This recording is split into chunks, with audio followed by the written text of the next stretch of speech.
치매, 암, 당뇨, 심장병과 노화를 피하고 건강하게 오래 사는 법, 질병 해방.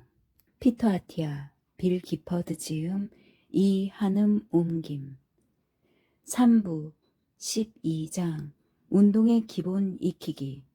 백세인 10종 경기를 준비하는 법. 다수와 다른 뭔가를 하지 않는 한 탁월한 성취를 올리기란 불가능하다. 존 템플턴. 체력 최적화의 3차원, 심폐체력, 근력, 안정성. 대부분의 운동 치료는 아주 구체적이거나 마라톤을 처음 뛰기 위해 훈련하는 것처럼 지나치게 모호하다. 계속 움직여 또는 근력보다 심폐를 강조하거나 정반대를 강조하는 식이다. 이번 장에서 우리는 장수 원칙에 따라 우리의 운동 방식을 최적화할 예정이다. 어떤 방식을 조합해야 만성질환의 발병과 죽음을 늦추는 한편 최대한 오래 건강 수명을 유지하는 데 도움이 될까? 이 질문은 심혈관 질환의 위험을 낮추는 방법보다 더 복잡하다. 변수가 더 많고 각 변수 안에 더 많은 선택지가 있기 때문이다. 1차원 문제가 아니라 3차원 문제에 더 가깝다. 우리가 체력을 최적화하고자 원하는 3차원은 심폐체력, 유산소, 지구력과 효율, 근력, 안정성이다. 나이 들어도 건강과 체력을 유지하려면 이 세 가지가 필요하다. 그리고 앞서 살펴보았듯이 수명도 연장한다. 그러나 심폐체력과 근력은 대다수 사람이 생각하는 것보다 훨씬 더 미묘하며 안정성은 더욱 이해가 덜 되어 있다. 심폐체력이라고 할 때 우리가 가리키는 것은 어느 하나가 아니라 천천히 걷기부터 전력질주에 이르는 생리적 연속체다. 이 다양한 수준의 활동이 모두 심폐체력에 속하지만 이런 활동을 추진하는 에너지 체계는 다양하다. 목적상 우리는 이 연속체의 두 영역에 관심이 있다. 첫째는 조깅, 자전거 타기, 수영처럼 오래 꾸준히 하는 지구력 운동. 생리학자들이 이 구간이라고 부르는 강도 수준에서 하는 운동이다. 둘째는 최대 산소 섭취량에 이르는 최대 유산소 운동이다. 이 방정식의 근력 측면은 언뜻 볼 때는 더 단순한 듯하다.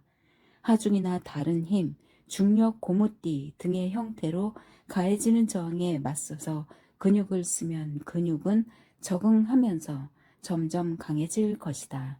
이것이 바로 근육이 작용하는 방식이며 정말로 경이롭다. 내가 근본적이라고 여기는 구체적인 움직임이 몇 가지 있지만 여기서 우리의 가장 중요한 목표는 근력과 근육량을 키우는 것만이 아니다. 운동 과정에서 부상을 피하는 것도 마찬가지로 중요하다. 바로 여기에서 안정성이 관여한다.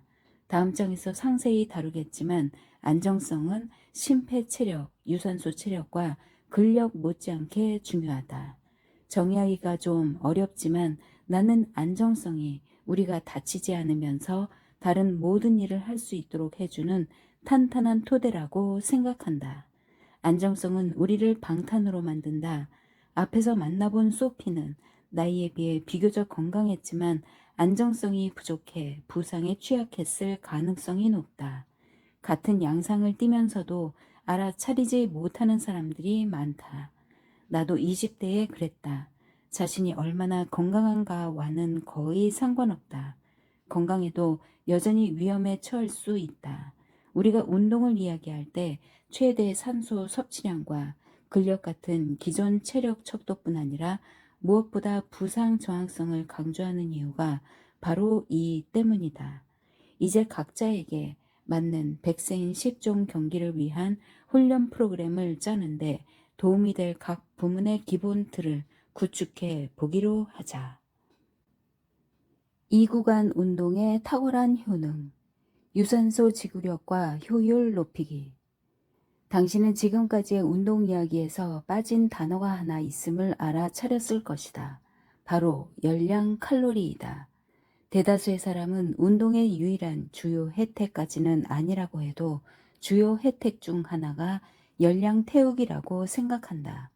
운동은 실제로 열량을 태우지만 우리가 관심 있는 것은 더 세부적인 구분이다. 열량이 아니라 연료다. 포도당과 지방산이라는 서로 다른 연료를 이용하는 방식은 우리의 체력뿐 아니라 대사 건강과 전체 건강에 대단히 중요하다. 아주 구체적인 방식으로 하는 유산소 운동은 포도당 그리고 특히 지방을 연료로 활용하는 능력을 개선한다. 여기서 핵심은 미토콘드리아다. 미토콘드리아는 우리 에너지의 상당 부분을 생성하는 아주 작은 세포 소기관이다. 이 세포 내 엔진은 포도당과 지방을 모두 태울 수 있으며 따라서 우리 대사 건강의 토대다. 건강한 미토콘드리아는 뇌 건강을 유지하고 산화, 스트레스와 염증 같은 안 좋은 역할을 할 수 있는 요인을 억제하는 데도 중요하다. 나는 건강한 미토콘드리아 없이는 건강해지기 불가능하다고 확신한다. 이것이 바로 내가 이 구간에서 오래 꾸준히 지구력 운동을 하는 것이 중요함을 몹시 강조하는 이유다. 이 구간은 지구력 경기 운동선수의 훈련 프로그램을 짤 때 코치와 트레이너가 쓰는 5단계 강도 수준 중 하나다. 그런데 좀 혼란스러울 수 있다. 어떤 코치는 심박수를 기준으로 훈련 구간을 정의하는 반면 어떤 코치는 출력을 기준으로 삼기 때문이다. 게다가 구간을 5단계가 아니라 6단계 또는 7단계로 나누는 이들도 있어서 더욱 혼란이 가중된다. 대개 1구간은 공원 산책, 5구간 또는 6구간이나 7구간은 전력 질주다. 이 구간은 모든 훈련 모형에서 거의 동일하다. 대화를 할 수 있을 만치 느리긴 하지만 대화가 좀 부담스러울 만큼 빠른 속도로 움직이는 것을 말한다. 즉 쉬움과 중간에 어딘가에 속하는 속도로 유산소 운동을 하는 것이다. 나는 자전거에 푹 빠져 있던 시기에 이 구간 운동을 꽤 많이 했다. 이 유형의 훈련은 모든 지구력 스포츠의 기초다. 그러나 내가 전체 건강에서 이 구간 운동의 중요성을 온전히 이해하게 된 것은 2018년 아주 뛰어난 운동과학자인 이니고 산 밀란을 우연히 만나면서였다. 회의 참석차 아랍에미리트로 갔을 때였는데 12월의 선선한 밤 11시에 비행기에서 내린 직후에 프로 자전거 선수단인 아랍에미리트 팀 에미리트의 경기력 향상 지도자로 일하던 콜로라도 대학교 의대의 조교수 산 밀란을 소개받았다. 그는 시즌 전에 몇몇 선수들을 검사하기 위해 와 있었는데 내가 자전거 선수로 뛰었다는 사실을 알자 한밤중에 고정식 자전거에 앉히고는 최대 산소 섭취량 검사를 했다. 나와 같은 부류였다.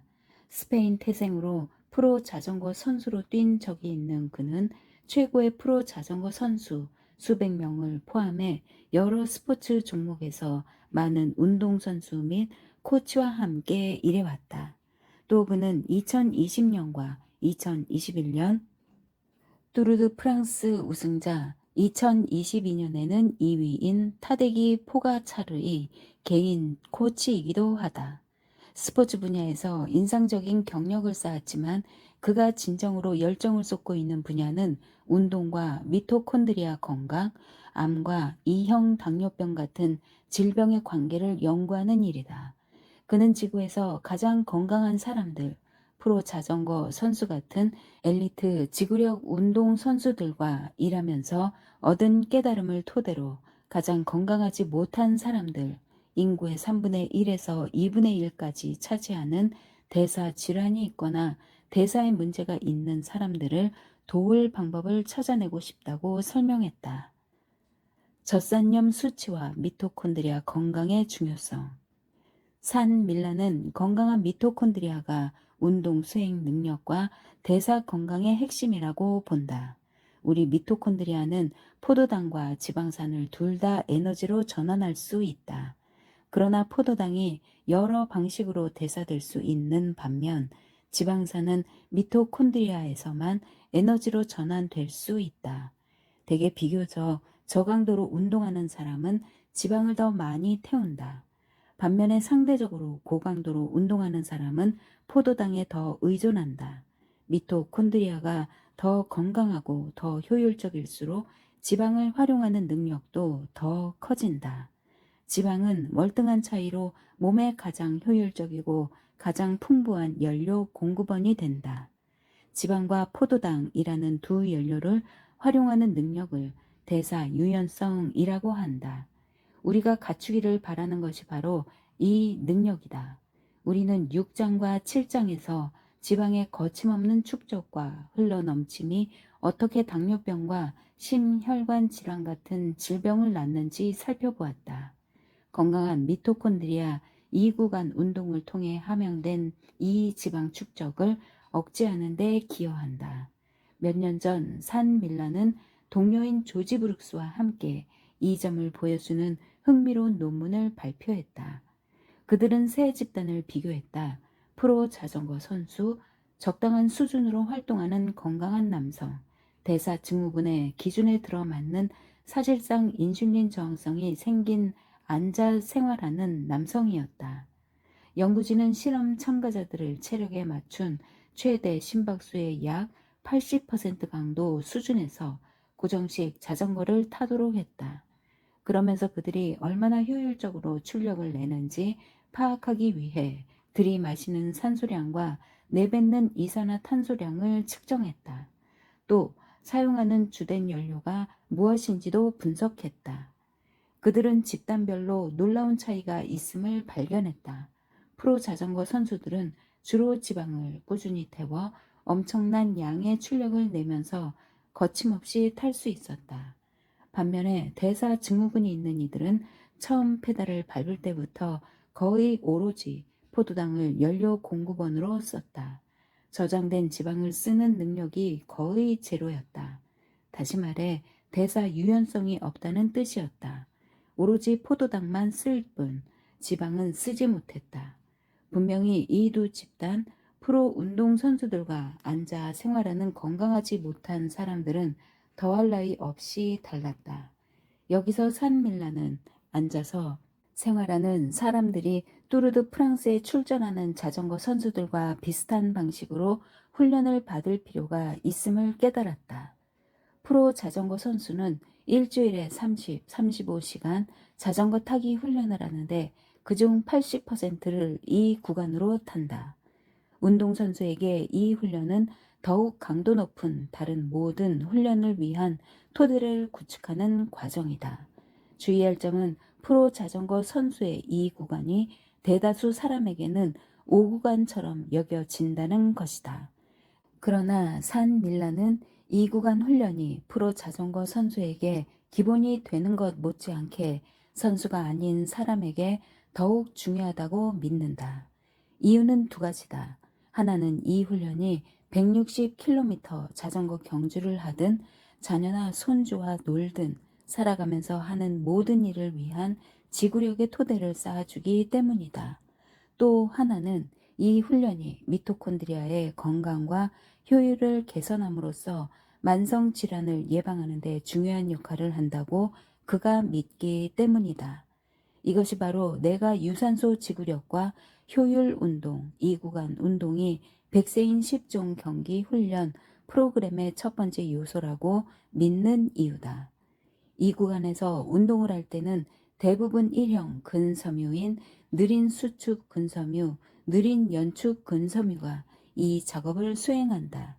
이 근섬유에는 미토콘드리아가 아주 빽빽하게 들어있어서 느린 속도로 효율적인 지구력 운동을 하기에 아주 적합하다. 피로를 느끼지 않은 채 오랜 시간 계속할 수 있다. 여기서 속도를 더 올리면 2형 근섬유인 빠른 수축 근섬유, 빠른 연축 근섬유가 동원되기 시작한다. 이 근섬유는 효율은 떨어지지만 힘을 더 낼 수 있다. 또 활동하면서 젖산염을 더 생산한다. 아데노신 3인산을 생산하는 방식 때문이다. 젖산염 자체는 나쁜 것이 아니다.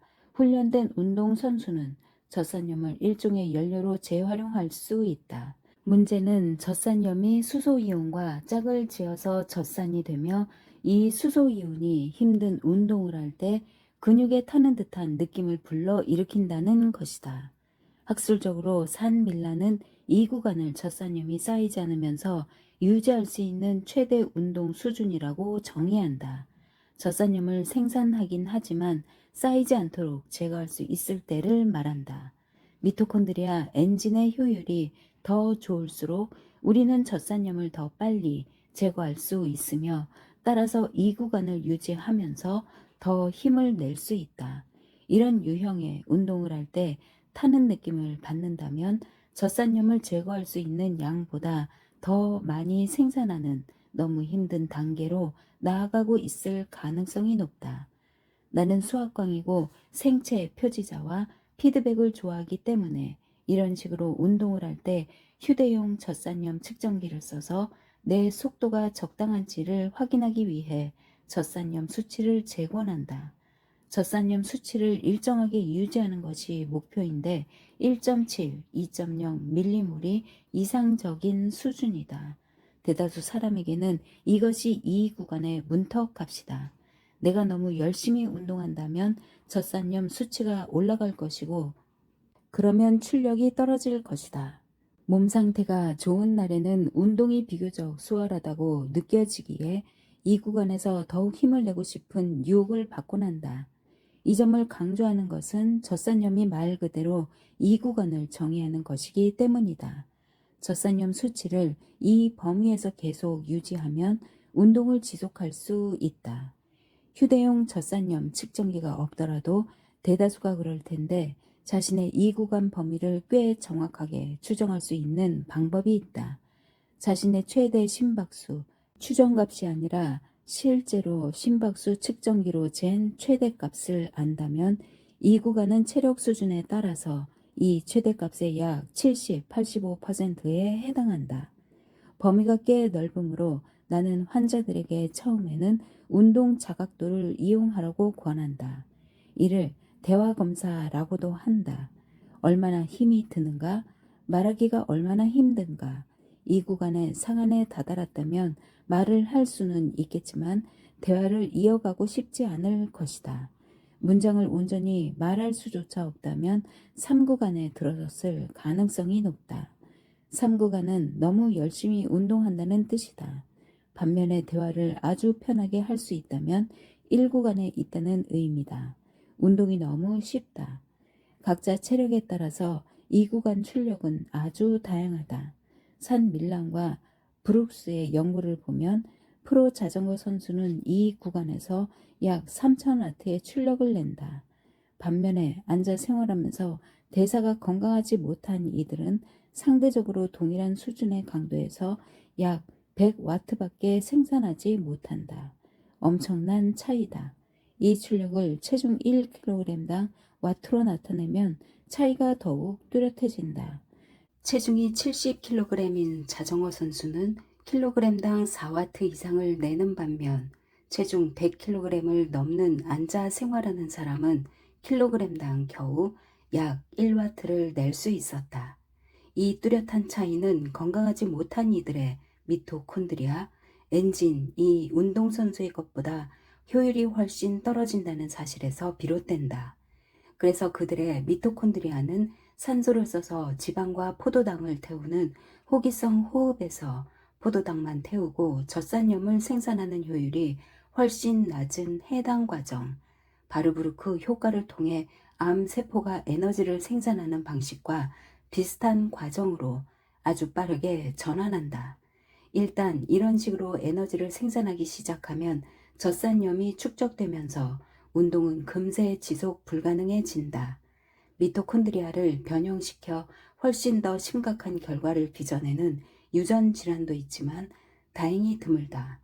많은 이들이 걸리는 만성 질환이라는 관점에서 보자면 E형 당뇨병이야말로 미토콘드리아에 실질적으로 상당한 영향을 미친다. 산 밀란의 데이터는 당뇨병이 일으키는 능력 저하를 아주 훌륭히 보여준다. 우리가 쉬고 있을 때도 젖산염 수치는 대사 건강에 관해 많은 것을 알려준다. 비만이나 다른 대사 문제를 안고 있는 사람들은 안정기 젖산염 수치가 훨씬 높은 경향을 보인다. 이는 미토콘드리아가 최적 상태에서 기능하지 않는다는 명확한 징후다. 이미 기존 에너지 수준을 유지하는 것만으로도 힘겨운 상태이기 때문이다. 또 이는 미토콘드리아가 필요한 에너지를 거의 전적으로 포도당 또는 글리코겐에 의존한다는 뜻이다. 그리고 저장된 지방에 전혀 접근할 수 없다는 뜻이다. 부당해 보이겠지만 지방을 가장 태워야 할 사람들인 지방을 가장 많이 지닌 사람들은 이 지방을 거의 에너지를 쓸 수가 없는 반면 날씬하고 잘 단련된 프로 운동 선수들은 대사 유연성이 훨씬 더 크기에 그리고 미토콘드리아가 더 건강하기에 지방을 아주 쉽게 이용할 수 있다. 미토콘드리아 건강은 우리가 늙어갈수록 특히 더 중요해진다. 노화의 가장 중요한 증표 중 하나가 미토콘드리아의 수 감소와 질 저하이기 때문이다. 그러나 이 쇠퇴가 반드시 일방 통행로인 것은 아니다. 미토콘드리아는 놀라울리만치 유연하다. 유산소 운동을 하면 미토콘드리아 생합성이라는 과정을 통해 더 효율적인 새로운 미토콘드리아가 많이 생성되고 제 기능을 못하는 미토콘드리아는 미토파지라는 재활용 과정 5장에서 말한 자가 소화 작용과 비슷한 일이 미토콘드리아에 일어나는 것을 통해 제거된다. 이 구간 운동을 자주 하는 사람은 달리거나 헤엄치거나 자전거를 탈 때마다 미토콘드리아가 개선되고 있는 셈이다. 반면에 미토콘드리아는 사용하지 않으면 사라져버린다. 이는 이 구간 운동이 대사 건강과 포도당 항상성에 참으로 강력한 매개자인 또 한 가지 이유다. 근육은 몸에서 가장 큰 글리코겐 저장소다. 미토콘드리아를 더 많이 생성할수록 글리코겐을 지방으로 저장하거나 혈장에 남겨두는 대신 저장 연료로 쓰는 능력이 대폭 증가한다. 혈당 수치가 만성적으로 높으면 심장에서부터 뇌와 콩팥까지 그리고 그 사이에 있는 거의 모든 기관이 손상되며 심지어 남성의 발기부전까지 초래한다. 우리가 운동할 때 가만히 있을 때보다 전체 포도당 흡수율이 100배까지 증가한다는 연구 결과들이 있다. 흥미로운 점은 이 포도당 흡수가 여러 경로를 통해 이루어진다는 것이다. 우리에게 친숙한 통상적인 인슐린 신호 전달 경로도 있지만 운동은 비인슐린 매개 포도당 흡수를 비롯한 다른 경로들도 활성화한다. 비인슐린 매개 포도당 흡수는 인슐린의 개입 없이 포도당이 직접 세포막을 통과하는 것이다. 이는 운동, 특히 이 구간 운동이 1형과 2형 당뇨병 관리에 매우 효과가 있을 수 있는 이유를 설명한다. 이 구간 운동은 몸이 본질적으로 근육에서 인슐린 저항성을 우회해 혈당 수치를 떨어뜨릴 수 있도록 한다. 내 환자 한 사람은 1형 당뇨병을 앓아서 인슐린을 아예 생산하지 못한다. 하지만 이 환자는 거의 오로지 매일 10, 16km 또는 그 이상을 경쾌하게 걷는 것만으로 혈당 수치를 낮게 유지한다. 걸을 때 환자의 근육세포는 비인슐린 맥의 포도당 흡수를 통해 혈액에 든 포도당을 흡수한다. 그래도 인슐린 주사를 맞아야 하지만 운동을 하지 않을 때 필요한 양에 비하면 미미한 양만 투여한다. 이 구간 운동의 또 한 가지 장점은 하기가 아주 쉽다는 것이다. 앉아 생활하는 사람에게도 그렇다. 어떤 사람은 경쾌하게 걷는 것만으로도 이 구간에 들어갈 수 있다. 그보다 체력이 더 나은 사람에게는 언덕을 걸어 오르는 것이 이 구간에 해당한다. 이 구간에 진입하는 방법은 많다. 헬스장에서 고정식 자전거를 타거나 근처 학교 운동장에서 걷고 달리거나 수영장에서 레인을 몇 번 왕복해 헤엄쳐도 된다.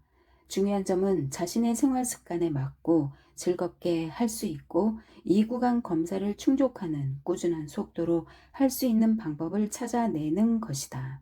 운동하면서 완전한 문장을 말할 수는 있지만 거의 가까스로 할 수 있는 수준으로 하는 운동이다. 이 구간 운동이 얼마나 필요한지는 자신이 어떤 사람이냐에 달려 있다. 이런 유형의 운동을 막 시작하는 사람은 처음에는 일주일에 2번 30분씩만 해도 엄청난 혜택을 볼 것이다. 산 밀란을 비롯한 운동 생리학자들과 많은 논의를 거친 뒤 내린 결론에 따르면 이 구간 운동을 일주일에 약 3시간 45분씩 4번만 해도 대다수는 혜택을 얻고 개선을 이룰 수 있는 듯하다. 일단 처음으로 시도할 때의 거부감을 극복하기만 한다면 말이다. 마라톤을 뛰는 등 부담이 큰 지구력 경기를 위해 훈련하는 사람은 분명히 이보다 더 많이 해야 한다.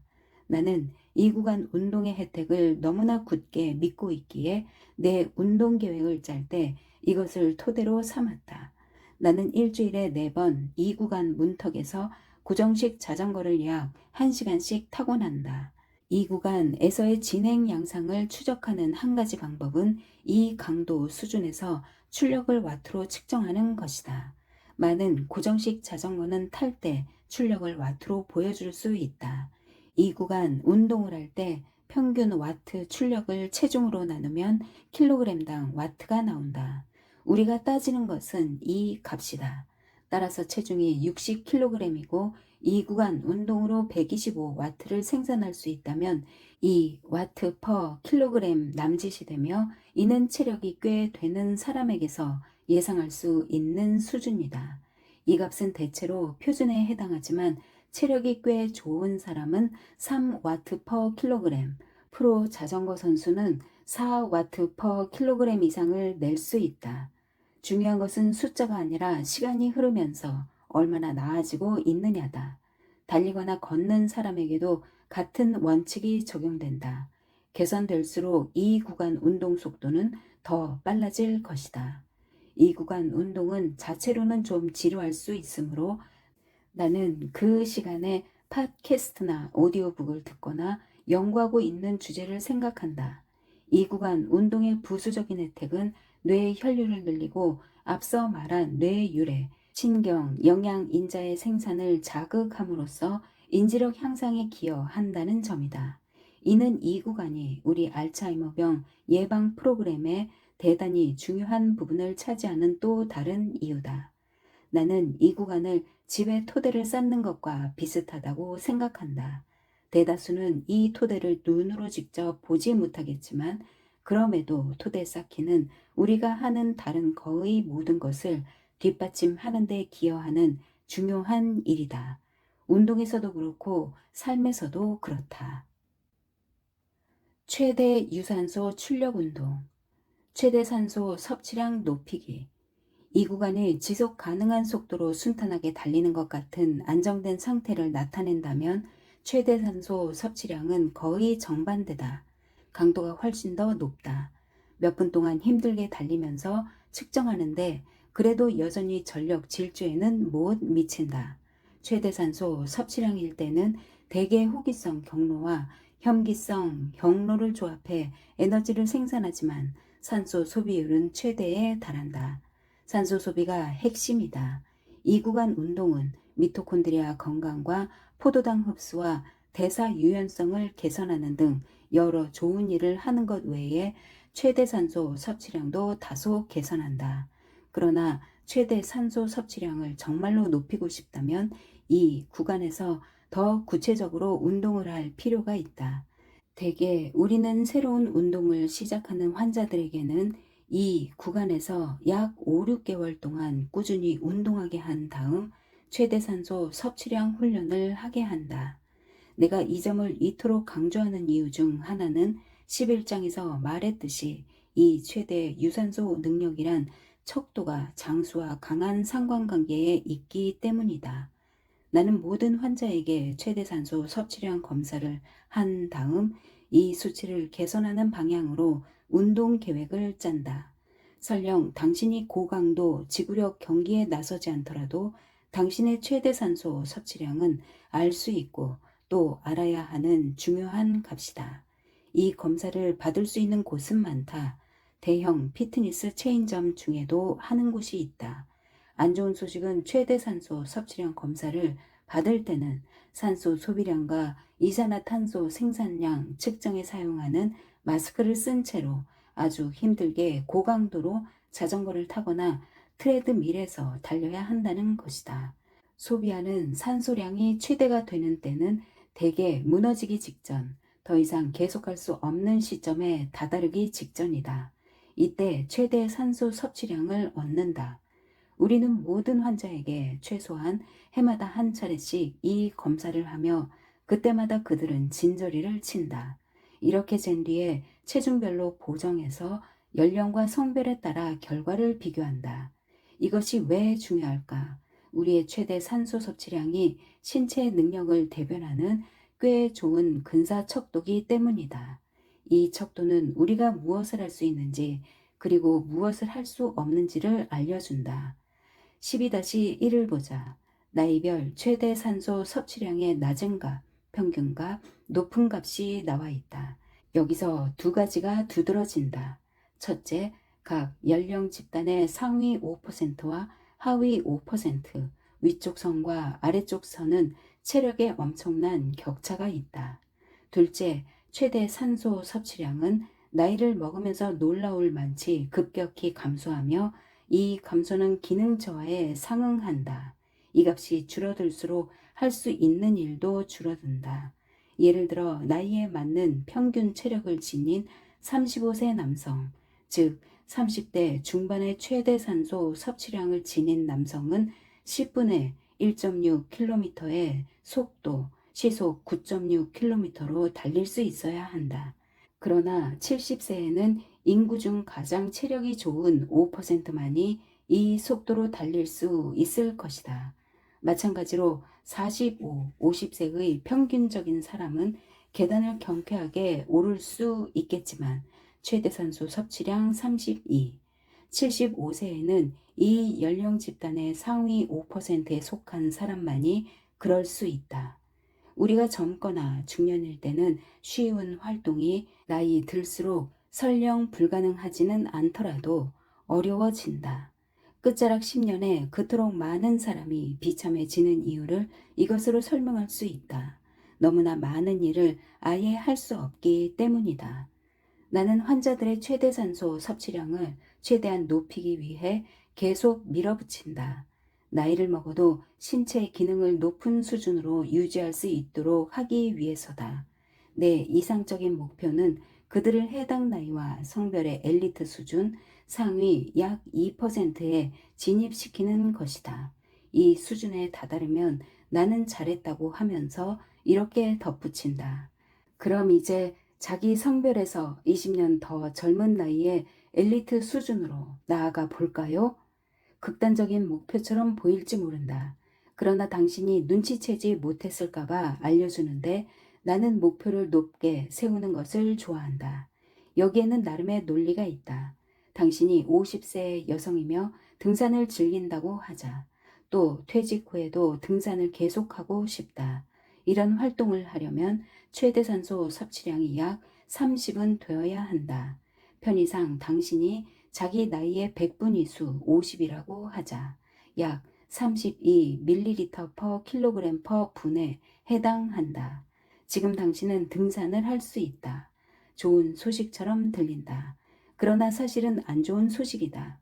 최대 산소 섭취량이 10년마다 약 10%씩 줄어든다는 연구 결과들이 나와 있으며 50세 이후에는 10년마다 15%까지 줄어들 수 있다. 따라서 현재 최대 산소 섭취량이 평균이거나 평균보다 조금 나은 수준이라면 부족하다는 뜻이다. 우리는 당신이 앞으로 30년이나 40년 더 살도록 계획을 세우는 중이다. 50세인 현재 겨우 32ml per kg per 분이라면 80세에는 21ml per kg per 분에 가까울 것이라고 예상할 수 있다. 이 수치는 추상적인 것이 아니다. 실제 기능에 심각한 쇠퇴를 나타낸다. 계단을 성큼성큼 오르는 것과 비탈길 걷기조차 힘겨운 것의 차이다. 암벽 등반은 꿈도 꾸기 어렵다. 자신의 목표를 달성할 만한 수준의 체력을 갖춘 채 90세 생일을 맞이하려면 50세인 지금 최대 산소 섭취량이 약 45, 49는 되어야 한다. 이는 자기 성별에서 상위, 그 중에서도 20년 더 젊은 나이에 해당한다. 목표에는 자신의 우선순위를 반영하는 것이 중요하다. 자신이 즐기는 활동, 수십 년 뒤까지 할 수 있기를 바라는 활동이다. 나이 들어서 하기를 원하거나 하려고 계획을 세운 활동이 많을수록 목표를 달성하기 위해 현재 운동을 그만큼 더 해야 한다. 명심하자. 얼마나 오래 살 것인가 뿐 아니라 현재와 미래에 얼마나 잘 살아갈 것인가 라는 관점에서 볼 때 최대 산소 섭취량을 얼마나 높이느냐에 따라 삶이 얼마나 개선될지가 달라진다. 앞서 말했듯이 최대 산소 섭취량을 가장 아래 4분위 수에서 바로 위에 4분위 수, 즉 평균 아래로 높이면 모든 원인 사망률이 약 50% 줄어든다. 나는 거의 모든 사람이 이렇게 할 수 있다고 믿는다. 그리고 해야 한다. 그렇지 않을 때의 선택지가 도저히 받아들일 수 없는 것이기 때문이다. 일단 최대 산소 소비량, 즉 최대 산소 섭취량이 특정한 수준, 대개 남성은 약 18, 여성은 약 15, 아래로 떨어지면 스스로 살아갈 능력이 위험에 빠지기 시작한다. 엔진이 망가지기 시작하는 것이다. 이것이 바로 이 구간 운동과 더불어 최대 산소 섭취량 늘리기 운동을 하는 것이 필수인 이유다. 이것이 나이 들어서 만족스럽고 독립적인 삶을 유지하는 열쇠다. 그러나 최대 산소 섭취량 수치를 높이고 유지하려면 장기간에 걸쳐 힘들게 노력해야 한다. 최대 산소 섭취량 운동은 어떻게 할까? 많은 문헌에 실려 있는 기존 상식이 하나 있다.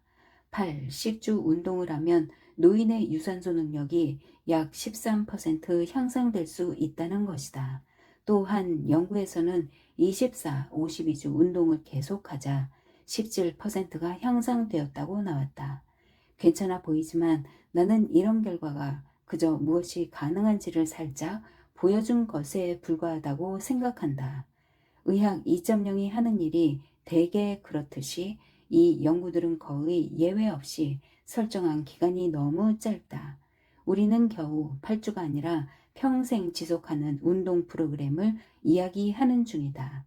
체력의 잠재력과 운동에 대한 반응은 사람마다 다르다. 그렇지만 메이오 병원 운동 생리학자 마이크 조이너는 더 오래 더 집중적으로 운동을 하면 장기간에 걸쳐 훨씬 더 큰 혜택을 볼 수 있다고 믿는다. 몇 주가 아니라 몇 년 단위로 측정을 했을 때 그렇다. 나는 환자들에게 이 계획이 겨우 2개월짜리가 아니라고 말한다. 2개년 계획이다. 얼마나 많은 혜택을 볼 수 있을지는 불분명하지만 물원들은 꾸준히 부지런하게 운동하면 보상을 누릴 수 있다고 말한다. 잘 훈련된 80대의 지구력 운동선수, 크로스컨트리 스키 선수 9명을 조사한 소규모 연구에서는 그들의 최대 산소 섭취량이 평균 38이라고 나왔다. 대조군인 훈련받지 않은 80대 남성들은 20일로 나와 무려 80% 이상 차이가 났다. 엄청난 차이다. 이 운동선수들은 수십 년 더 젊은 사람의 유산소 능력을 지닌 반면 대조군은 그 능력이 대폭 줄어들어 홀로 생활할 능력조차 잃기 직전이었다. 물론 이 연구의 조사 대상자들이 평생 운동을 계속한 사람들인 것은 맞다. 그런데 바로 그 사실이야말로 여기서 강조하는 것이다. 노인 엘리트 운동선수가 되는 것. 이것이 우리 목표이기 때문이다. 최대 산소 섭취량을 늘리면 그 보상으로 우리는 신체 기능 면에서 더 젊어진다. 노인의 최대 산소 섭취량을 6ml per kg per 분, 즉 약 25% 증진시키는 것이 나이가 12년 더 주는 것과 같다는 연구가 있다. 현재 60대고 최대 산소 섭취량이 30인 남성이라면 자기 연령 집단의 평균에 해당한다. 여성은 여러 요인 때문에 대개 나이별 평균 최대 산소 섭취량이 좀 더 낮아서 60대 평균 여성은 약 25ml per 킬로그램 per 분이다. 운동으로 35까지 높일 수 있다면 자기 연령 집단의 상위 25%에 들어갈 것이다. 잘한 것이다. 이를 다른 방식으로 볼 수 있다. 60대인 당신은 10년 더 젊은 50대의 평균 남성에 해당하는 유산소 체력을 갖추게 되는 셈이다. 더 높이 38이나 39까지 올릴 수 있다면 당신의 유산소 능력은 30대의 평균에 해당할 것이다. 이는 우리가 백세인을 이야기할 때처럼 일종의 위상 변화를 이루는 것과 같다. 이제 당신은 수십 년 더 젊은 사람의 체력을 지니고 있다. 그러니 자기 등을 두드려 주기 바란다. 넌 해냈어. 여기서 좋은 점은 얼마나 나이 들든 상관없이 최대 산소 섭취량은 운동을 하면 언제나 개선할 수 있다는 것이다. 못 믿겠다고? 로베르 마르샹이라는 놀라운 프랑스인을 아는지?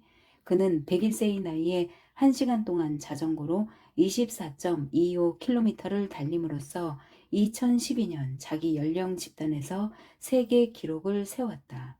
그는 이 성적에 만족하지 못했는지 더욱 열심히 훈련해야겠다고 결심했다. 최고의 코치와 생리학자가 고안한 엄격한 훈련 프로그램을 통해 그는 최대 산소 섭취량을 이미 인상적인 수준인 31에서 30으로 끌어올렸다. 그리하여 80대 남성 중 상위 2.5%에 해당하게 되었다.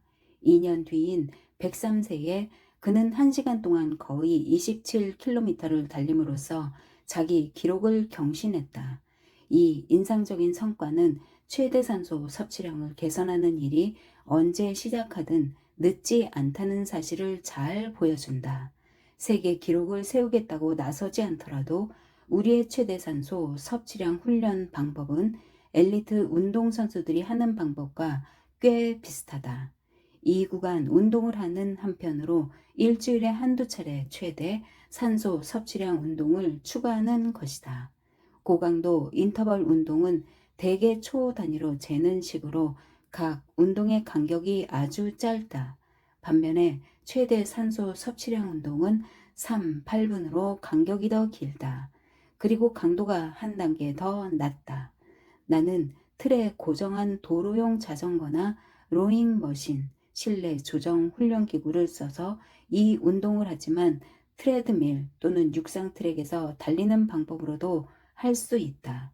이 인터벌 운동의 믿을 만한 공식은 최대 4분 동안 지속할 수 있는 최대 속도로 운동하는 것이다. 전력 질주는 아니지만 상당히 힘들다. 그런 뒤 4분 동안 가볍게 달리거나 탄다. 심박수가 분당 약 100회 아래로 내려갈 때까지다. 이 과정을 4, 6회 반복한 뒤 쉰다. 다음 세트를 시작하기 전에 최대한 온전히 회복되어야 한다. 충분히 회복되지 않은 채 다음 세트를 시작하면 운동하는 동안 최고의 능력을 발휘하지 못할 것이고 따라서 원하는 적응 수준에 다다르지 못할 것이다. 또 고강도 운동을 시작하기 전에 준비 운동을 충분히 하고 끝낸 뒤에는 충분히 몸을 풀어야 한다. 나는 힘들게 운동하는 시간이 짧은 것이 이 방식의 좋은 점이라고 생각한다. 자전거 타기, 수영, 달리기, 3종 경기, 크로스컨트리, 스키 같은 엘리트 지구력 경기에 출전하기 위해 훈련을 하는 것이 아니라면 대개 이 구간에서 일주일에 한 번 운동하면 충분할 것이다.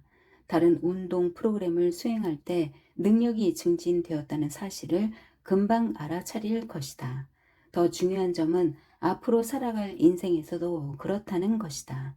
내가 이 교훈을 아주 생생하게 배운 것은 그리 오래되지 않았다.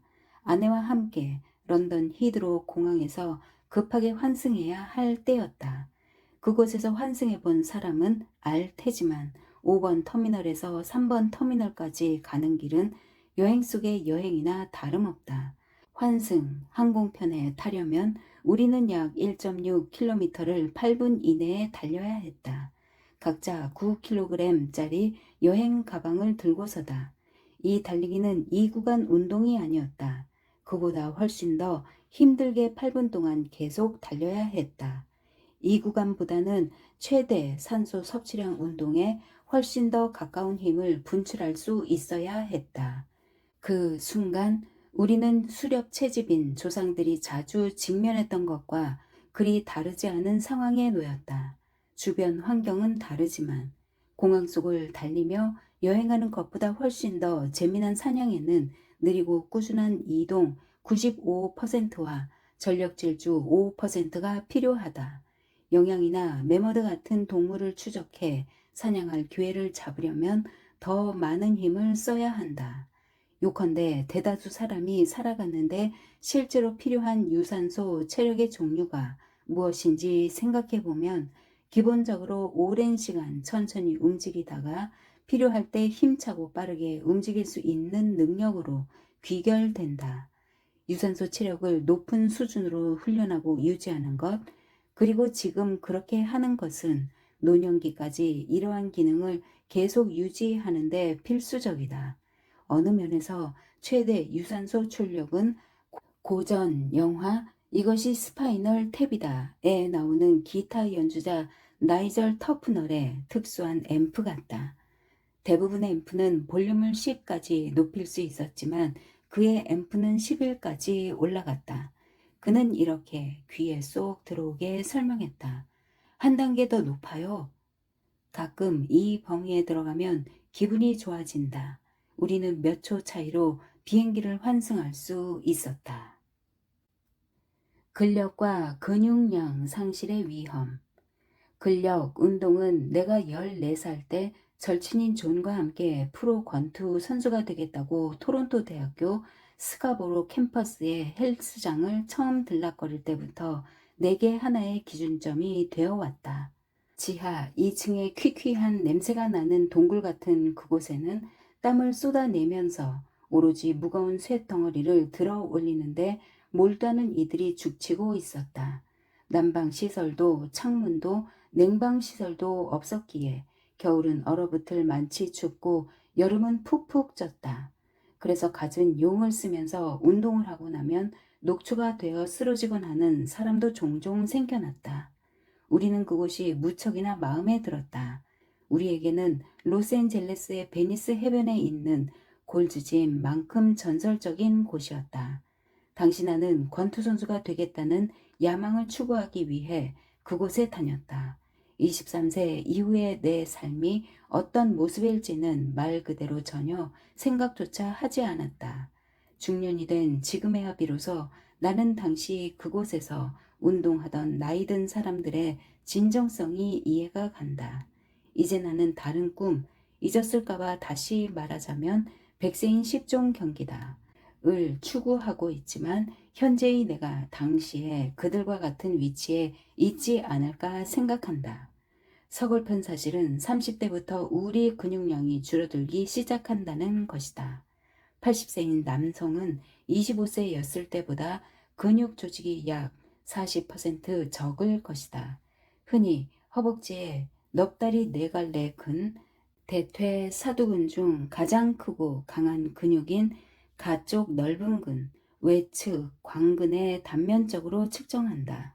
그러나 근육량은 여기서 가장 덜 중요한 척도일 수 있다. 캘리포니아 주립대학교 플러턴 캠퍼스의 운동학 교수이자 근력과 수행 능력 분야의 권위자인 앤디 갤피는 우리가 근육량보다 근력을 약 2, 3배 더 빠르게 잃는다고 말한다. 또 우리는 근력보다 힘, 근력 곱하기 속도를 2, 3배 더 빨리 잃는다. 늙어가는 근육에 일어나는 가장 큰 변화가 빠른 수축 근섬유, 이형 근섬유의 위축이기 때문이다. 따라서 우리는 무거운 하중 운동을 통해 근력을 개선하는 쪽으로 운동 방향을 잡아야 한다. 일상생활과 2구간 지구력 운동은 느린 수축 근섬유, 1형 근섬유의 위축을 충분히 예방할 수 있다. 그러나 상당한 저항을 견디면서 운동을 하지 않는 한 빠른 수축 근섬유, 2형 근섬유는 쇠약해져 사라져 버릴 것이다. 근육량과 근력은 늘리는 데 걸리는 시간보다 잃는 속도가 훨씬 빠르다. 앉아 생활한다면 더욱 그렇다. 설령 부지런히 운동을 해왔다고 해도 짧게라도 운동하지 않으면서 지내는 기간이 있다면 그동안 얻은 것 중 상당수가 사라질 수 있다. 넘어지거나 뼈가 부러진 결과 이런 무활동이 며칠 이상 오래 이어진다면 급격히 쇠약해져 결코 완전히 회복되지 못할 수도 있다. 소피에게 일어났던 일이 바로 그것이다. 한 연구에서는 평균 연령 67세의 건강한 장원자 12명을 대상으로 중병을 앓거나 골절 부상을 당한 이들이 하듯이 10일 동안 침대에 누워서 푹 쉬게 하자 지방 뺀 체중이 평균 1.5kg 줄었다. 상당한 양이다. 이는 무활동이 얼마나 위험할 수 있는지를 잘 보여준다. 앉아 생활하면서 열량을 과다 섭취한다면 근육 감소가 가속된다. 지방 흘러넘침의 주된 목적지 중 하나가 근육이기 때문이다. 이 근육 감소가 가장 극단적인 형태로 나타날 때를 근감소증이라고 한다. 11장에서 이야기했다. 근감소증이 있는 사람은 활력이 떨어지고 기운이 없고 몸의 균형을 잘 못 잡는다. 근감소증은 노쇠라는 더 폭넓은 임상 증상의 주된 표지자다. 노쇠는 다음 5가지 기준 중 3가지를 충족하는 것을 말한다. 의도하지 않은 체중 감소, 탈진 또는 활력 저하, 낮은 신체 활동, 느린 보행 속도, 약한 쥘힘, 뒤에서 더 자세히 다룬다, 이다. 더 있거나 걷기 힘들 수 있으며 넘어져서 뼈가 부러질 위험이 아주 크다. 일단 이 상태에 이르면 근육을 다시 늘리기가 결코 쉽지 않다. 노쇠한 고령자 평균 연령 78세 62명에게 근력 운동을 시킨 연구에 따르면 순수한 근력 운동을 6개월 동안 한 뒤에도 근육량이 전혀 늘어나지 않은 사람이 절반에 달했다. 또한 그들은 근육량이 더 이상 줄지도 않았다. 아마 근력 운동 덕분일 가능성이 높다. 그러나 여기서 이야기하려는 요점은 말년에는 근육량을 다시 늘리기가 무척 어렵다는 것이다. 뼈밀도 검사의 중요성. 우리가 환자들에게서 꼼꼼히 추적하는 또 한 가지 척도는 뼈 밀도, 골밀도다. 학술 용어로 말하자면 뼈 무기질 밀도. 우리는 DEXA, 이중 에너지 X선 흡수 계측법을 써서 양쪽 엉덩이 뼈, 장골과 허리뼈, 요추의 밀도를 해마다 모든 환자에게서 재고 있다. 이 측정법은 체지방과 지방 뺀 체중까지 재모로 우리가 관심을 기울이는 신체 조성의 모든 영역에 걸쳐서 유용한 도구다. 이 세 뼈 영역은 대개 뼈 감소증이나 골다공증 진단을 내리는 데 쓰인다. 표준 지침은 여성은 65세, 남성은 70세에 검진을 하라고 권고한다. 위험이 닥칠 때까지 마냥 바라보고 있는 의학 2.0의 전형적인 사례다. 우리는 훨씬 더 이전에 어떤 문제도 생기기 전에 대처하는 것이 중요하다고 생각한다. 사실 뼈 밀도는 근육량과 마찬가지로 20대 말의 정점에 다다른 뒤 서서히 꾸준히 줄어든다. 여성은 호르몬 대체요법을 받지 않는다면 갱년기에 들어서자마자 이 감퇴가 훨씬 더 빨리 진행된다. 이것이 우리가 호르몬 대체요법을 선호하는 또 한 가지 이유다. 에스트로겐은 남녀 모두에게서 뼈 강도를 유지하는 데 필수적이기 때문이다. 유전자, 가족력, 흡연, 이력, 코르티코스테로이드의 장기 사용, 천식이나 자가 면역 질환 등을 앓는 환자, 에스트로겐 차단 약물, 유방암 약을 먹는 여성 등 적은 근육량, 여기서도 중요하다, 영양실조 등도 뼈 밀도를 낮추는 위험 요인이다. 우리는 뼈 밀도에 왜 이토록 신경을 쓸까? 근육과 마찬가지로 우리를 보호하기 때문이다.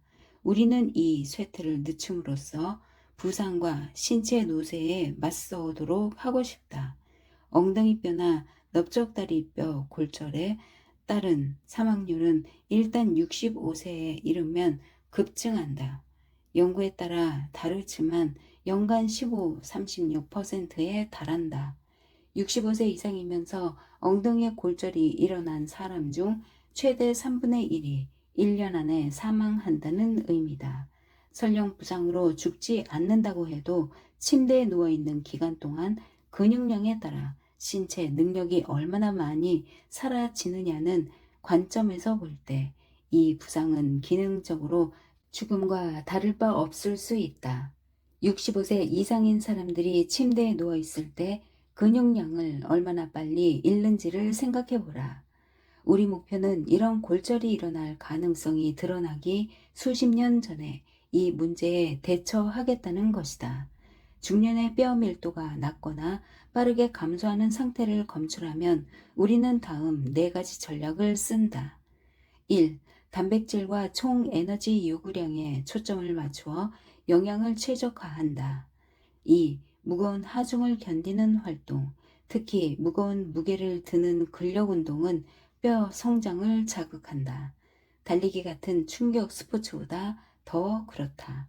비록 달리기가 수영, 자전거 타기보다 더 낫긴 하지만 뼈는 역학적 긴장에 반응하는데 에스트로겐은 역학적 신호, 중량 부하를 몸에 뼈를 더 쌓으라는 화학적 신호로 전달하는 주요 호르몬이다. 3. 호르몬 대체 요법을 사용한다. 적절하다면. 4. 뼈 밀도를 늘리는 약물을 사용한다. 적절하다면. 이상적인 상황이라면 처음 2가지 전략으로 문제를 해결할 수 있다. 하지만 우리는 적절한 상황에서는 나머지 2가지 방법을 쓰는 것도 주저하지 않는다. 여기서 명심해야 할 점은 뼈 밀도가 적어도 근육량만큼 많은 주의를 기울여야 하는 중요한 것이며, 따라서 최소한 몇 년마다 뼈 밀도 검사를 받아야 한다는 것이다. 자전거 타기나 수영 같은 비중량 부하 운동을 주로 한다면 더욱 그렇다. 근력 운동의 4가지 기본 요소. 쥘 힘, 동심성과 편심성, 당기기, 엉덩이 접기.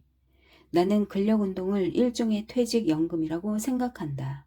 우리는 부상으로부터 우리를 보호하고 우리가 즐기는 활동을 계속할 수 있도록 충분한 근육, 그리고 뼈 밀도, 연금을 지닌 채 노년에 이르고 싶다.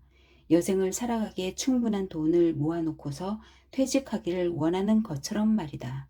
50대 뒤늦게 통장에 남은 잔금을 박박 긁어 모아서 주식시장의 신들에게 도와달라고 기도하면서 애원하는 대신 수십 년에 걸쳐서 조금씩 돈을 모을 수 있도록 미리 저축하고 투자하고 계획하는 편이 훨씬 낫다. 투자와 마찬가지로 근력 운동은 누적되며 혜택도 복리 양상으로 늘어난다. 일찍부터 더 많이 저축할수록 장기적으로 더 혜택을 보게 될 것이다. 그러나 헬스장에 있는 몇몇 사람들에 비해 나는 내 위팔 2갈래근 이두박근이 얼마나 굵은지나 벤치프레스를 얼마나 할 수 있는지에 신경을 덜 쓴다. 보디빌더나 파워리프터라면 중요할 수 있겠지만 100세인 10종 경기 또는 실생활에서는 그런 것들이 덜 중요하다고 나는 주장하겠다.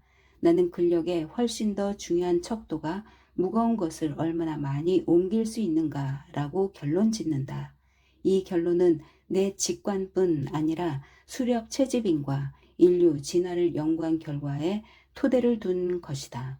운반하기는 종으로서의 우리가 지닌 초능력이다.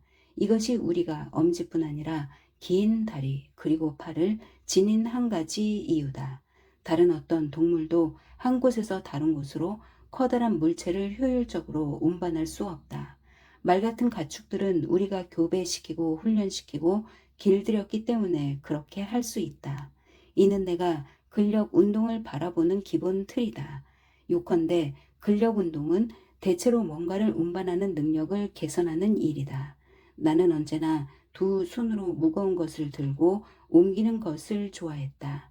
10대 때 여름방학에 건설 현장에서 일할 때는 언제나 도구와 재료를 운반하겠다고 자원했고, 지금도 여전히 운동할 때면 덤벨, 케틀벨, 샌드백 등을 어떤 식으로든 옮기는 일을 포함시킨다.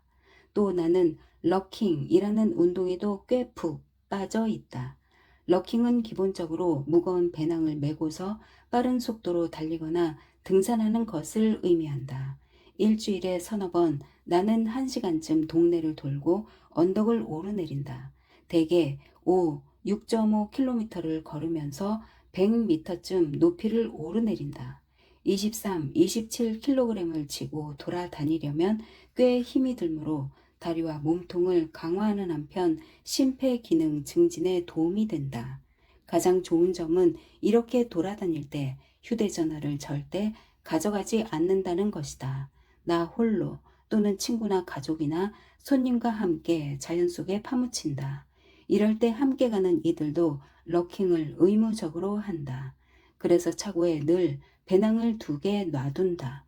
내가 이 여가 활동을 접한 것은 마이클 이스터의 놀라운 책 안락함의 위기를 읽고서였다. 그는 우리가 현대 생활에서 모든 불편함을 제거했기 때문에 예전의 인간적이라는 것이 무슨 뜻인지를 정의했던 기본 기술들, 잦은 고생은 말할 것도 없고 을 잃었다는 흥미로운 주제를 다룬다. 사물을 장거리 운반하는 것도 이런 기술 중 하나다. 우리 조상들은 가족을 먹일 식량을 구하기 위해 을에 멀리 넓게 돌아다니면서 사냥을 했고 잡은 식량을 지고서 야영지로 돌아왔다. 그러나 러킹이 아주 효율적으로 쓰이게 된 것은 군대가 이 운동을 훈련에 통합하면서였다. 이스터는 이렇게 말한다. 운반하기야말로 우리 종을 빚어냈다. 우리 조상들은 흔히 운반을 했다. 운반은 우리 조상들에게 탄탄한 기능을 발휘하는 근력과 지구력을 제공했고 이런 능력은 우리를 보호하는 데 기여했을 가능성이 높았다. 그러나 우리는 다른 여러 유형의 불편함을 제거할 때처럼 다양한 기술을 써서 운반하기를 삶에서 제거해왔다. 러킹은 운반하기를 우리 삶으로 되돌리는 실용적인 방법이다. 내가 27kg의 영양고기를 등에 지고 걷는 대신 무거운 쇳덩어리를 지고 다닌다는 점이 주된 차이점일 뿐이다. 물론 쇳덩어리는 식욕을 덜 자극한다. 러킹을 할 때 내가 특히 집중하는 한 가지는 언덕이다. 언덕을 오를 때 내 최대 산소 섭취량 에너지 체계에는 부담이 더 가해진다. 러킹을 처음 하는 사람은 9kg만 지고 15도의 비탈길을 오르는 일조차 무척 힘들다는 것을 알고 놀란다. 내려올 때도 힘들다. 일단 근력과 체력이 충분히 늘어나면 자기 체중의 4분의 1에서 3분의 1을 운반하는 것을 목표로 삼는 것이 좋다. 내 딸과 아내도 따라 나설 때면 을에 그 정도 지고 다닌다. 러킹이 아주 좋은 운동이긴 하지만 내가 근력을 키우는 일을 거기에만 의존하는 것은 아니다. 기본적으로 나는 다음과 같은 것들을 개선하는 방향으로 운동 프로그램을 짠다. 1. 쥘 힘. 손으로 얼마나 세게 쥘 수 있는지를 나타내는 이 힘을 낼 때 손에서부터 넓은 등근, 광배근 등에 있는 넓은 근육에까지 이르는 모든 것이 관여한다. 거의 모든 행동은 쥘 힘으로 시작한다. 2. 모든 움직임에서 동심성과 편심성, 부하 양쪽에 주의를 기울인다. 근육이 수축될 때 동심성과 길어질 때 편심성을 뜻한다. 다시 말해 우리는 천천히 제어하면서 하중을 들어 올리고 내릴 수 있어야 한다. 러킹으로 언덕을 내려가는 것은 편심성, 근력을 키우는 좋은 방법이다. 제동장치를 닳도록 만들기 때문이다. 3. 머리 위쪽에서 몸 앞쪽으로 모든 각도로 잡아당기는 당기기 운동, 턱걸이와 당기기 등 여기에도 쥘 힘이 필요하다. 4. 엉덩이 접기 운동. 데드리프트와 스쿼트뿐 아니라 계단 오르기, 힙, 스러스트, 또 다리를 한쪽씩 번갈아 쓰면서 다리, 볼기근, 허리 아래쪽을 강화하는 무수한 변형 운동들이 포함된다.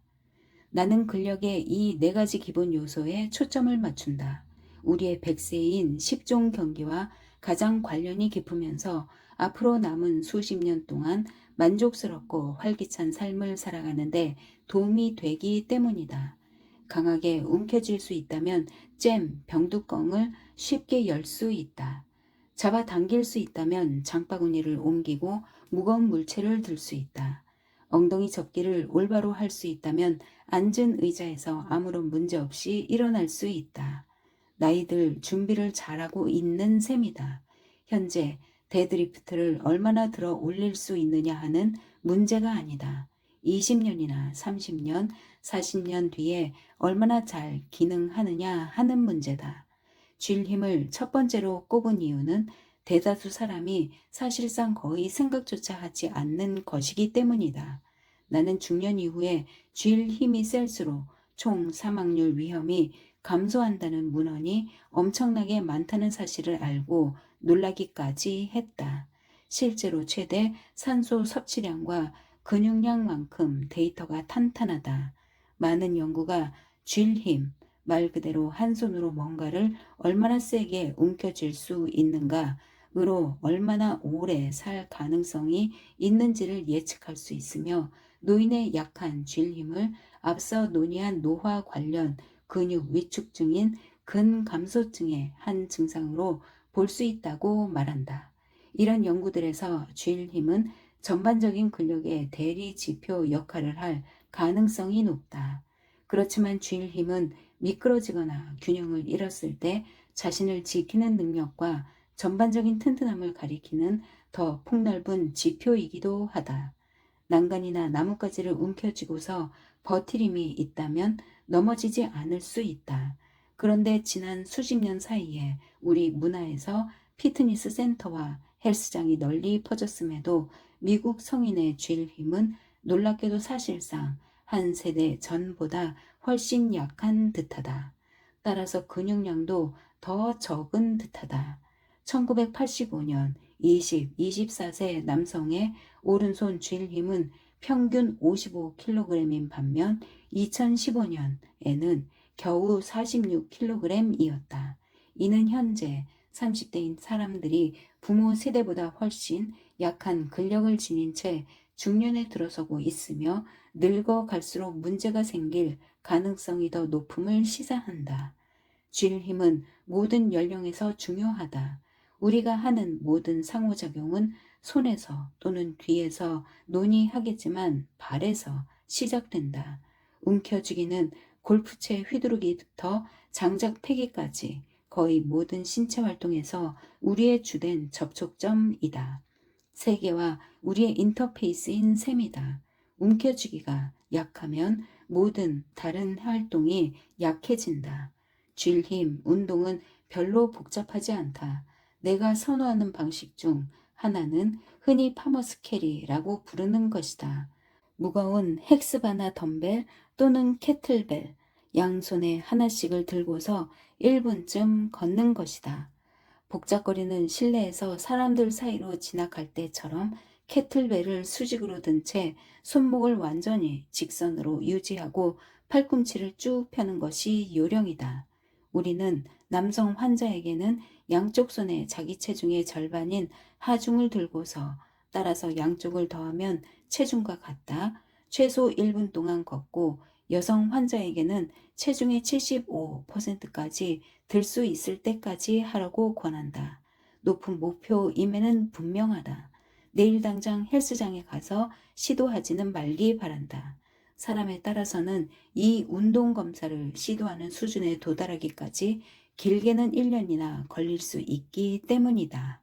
일반적으로 우리는 새 환자에게 예전에 들었던 것보다 훨씬 가벼운 하중에서 시작하라고 권한다. 때로는 아예 처음에 체중 운동만 하도록 권하기도 한다.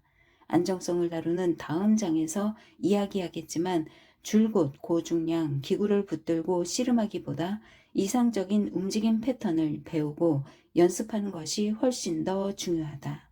이런 점에서 볼 때 파머스 캐리는 하기 꽤 쉽다.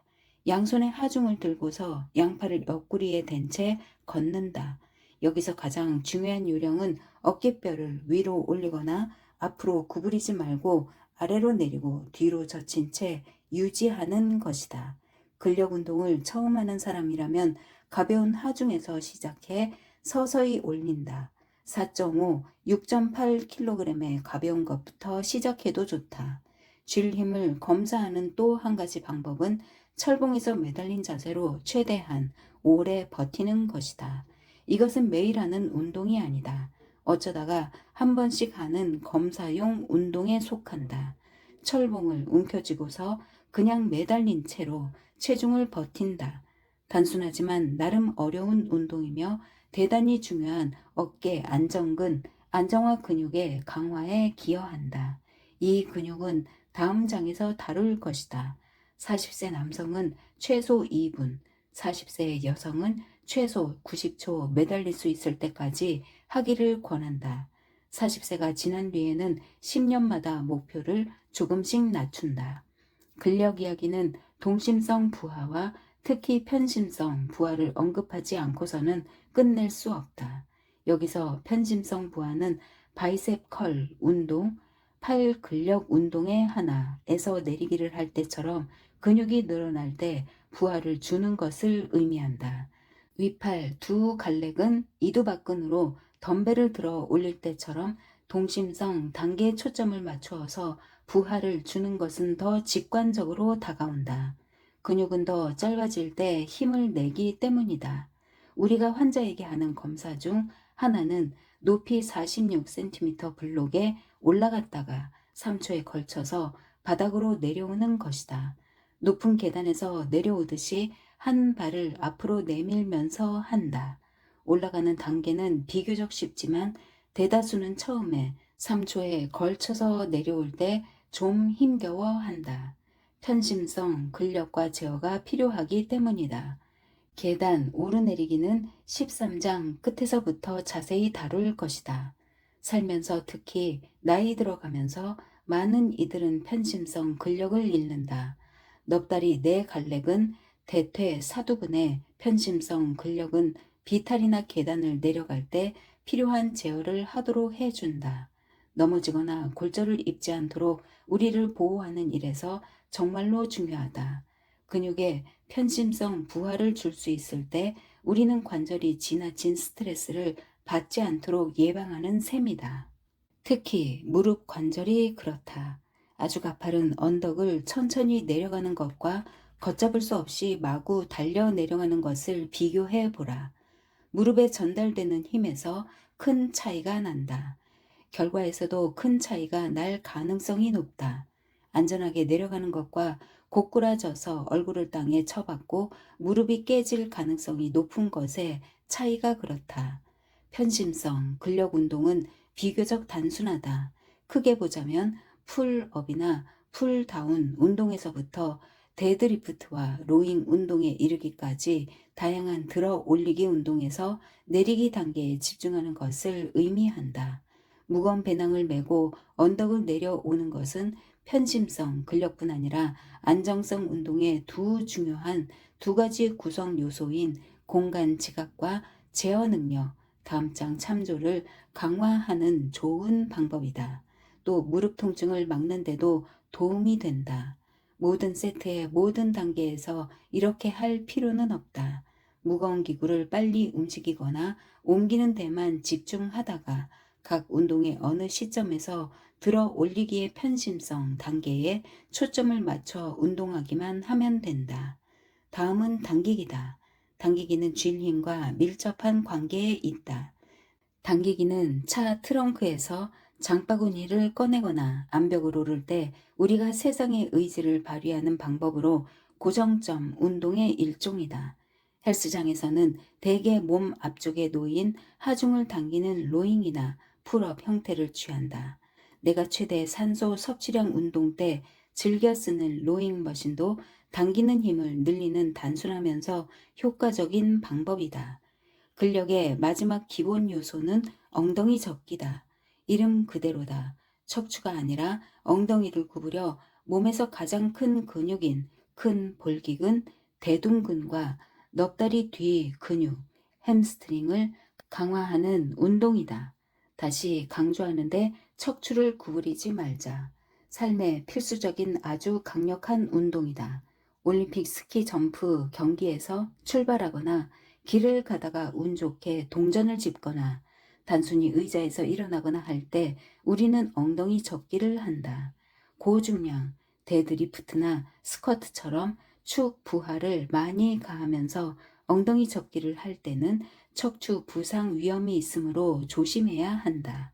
우리가 환자들에게 중량 엉덩이 접기 운동을 시키기까지 아주 천천히 시간을 들이는 것은 바로 이 때문이다. 대개는 먼저 한 다리 스텝업, 뒤에서 이야기할 것이다. 와, 다리를 벌린 로마니안 데드리프트를 무중량 또는 저중량 상태로 시작한다. 평소라면 나는 여기서 풀업과 엉덩이 접기를 하는 방법을 세세한 요령을 곁들여 장황하게 설명했을 것이다. 하지만 사진 수십 장과 수천 단어로 상세히 설명하지 않으면 사실상 제대로 할 수 없다는 결론에 도달했다. 그렇게 하면 가뜩이나 긴 책이 너무 길어질 것이다. 내가 그렇지 않기로 결심한 데는 두 가지 이유가 있다. 첫 번째는 이런 운동을 어떻게 하는지 잘 아는 사람으로부터 직접 배우는 편이 가장 낫다고 믿기 때문이다. 예를 들어 올바른 엉덩이 접기를 가르칠 때 어려운 부분은 넙다리뼈, 대퇴골과 종아리에 대한 척추의 올바른 위치 또는 엉덩이의 각도를 그림으로 보여주는 일이 아니다. 어려운 점은 엉덩이를 접기 전에 볼기근, 둔근과 넙다리 뒤 근육, 햄스트링에 편심성 부하를 주는 법과 발바닥 전체가 균등하게 바닥을 미는 느낌을 받도록 하는 법을 설명하는 것이다. 위 말을 이해하기 어렵다면 내가 왜 이런 결론에 도달했는지 이해할 수 있을 것이다. 이 정보를 당신에게 전달할 수 있는 가장 좋은 방법, 즉 실행 가능한 방식으로 전달하는 가장 좋은 방법은 말해주는 것이 아니라 보여주는 것이다. 그리고 함께 운동하지 못하는 상황에서 당신에게 보여줄 수 있는 가장 좋은 방법은 동료인 운동 코치 베스 루이스의 신호에 맞춰 내가 이런 운동을 하는 모습을 찍은 동영상이다. 다음 장 끝에 짧은 설명과 함께 이 동영상의 링크를 실어두었다. 두 번째 이유는 새 환자가 찾아오면 대개 우리는 먼저 근력 운동, 적어도 고중량 근력 운동을 멈추라고 권하기 때문이다. 우리는 먼저 그들의 신체 조건뿐 아니라 안정성 수준을 평가하도록 고안된 일련의 근력과 움직임 검사를 한다. 그러니 나는 당신이 헬스장에 가서 뭔가를 하기 전에 이 책의 다음 장부터 읽으라고. 그래서 안정성이라는 중요하면서 복잡한 개념을 이해하는 일부터 시작하라고 권하고 싶다.